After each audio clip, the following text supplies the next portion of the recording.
spoke to our buddy Tarico on Monday, and he said it's Bryson DeChambeau's week to be talked about, and that by the end of the week, that's all we're going to be talking about. Would you agree with that assessment?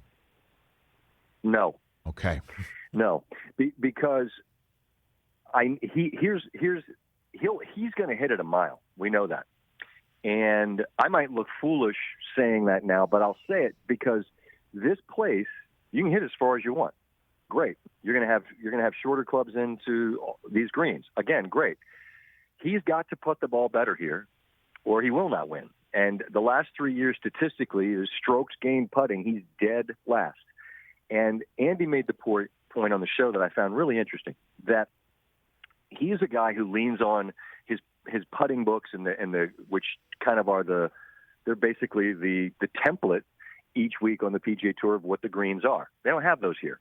And he's a guy that is really, really has a fascinating mind and uses all the intel and feedback, much the way front offices use analytics.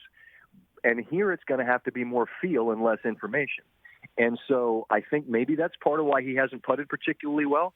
But also you're allowed to get better. There's nothing to say that he won't putt better this week.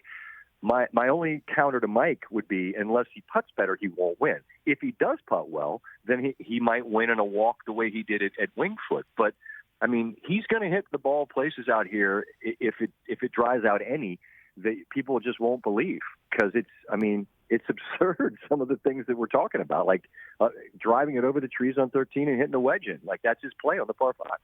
Yeah, I mean, I asked Mike if there's anyone that he could any holes that he could table par 4. He mentioned the third, and that's about it. But I mean, we're going to just watch him. Jack Nicklaus said that in the right wind conditions that he could drive one. I mean, I stood on one tee yesterday and I contemplated that, and then I walked away. It makes no bleeping sense, man. I can't even fathom that that's possible. But Jack, I defer to Jack when it comes to Augusta National. And Yes. He suggested that it won't happen this week because it'll be too wet. But just the fact that we're talking about that.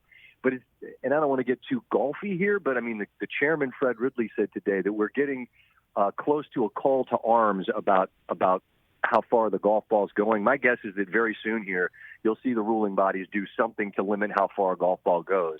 Because if they don't, then you're going to run out of real estate for these courses to be played on. Yeah, that's the question. And just to go down the checklist of what I talked about with Mike, do we come up with a new phrase right now about if DeChambeau does hit it a ton and tear it up?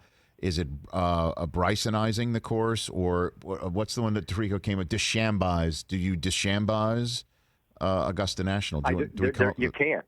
There's only so. Listen, Augusta National has they don't like the term money. So in deference, they have resources, Rich, and the resources they have are unlimited to acquire land around the golf course. But there's only so big you can make this place, and there's nothing you can do, unless the greens are your defense, and they have been the defense against him thus far. But in terms of making it long enough, what are you going to make it 9,000 yards? And no, you can't. Hey, you watched all the way to the end. Thanks for that. Watch more right here.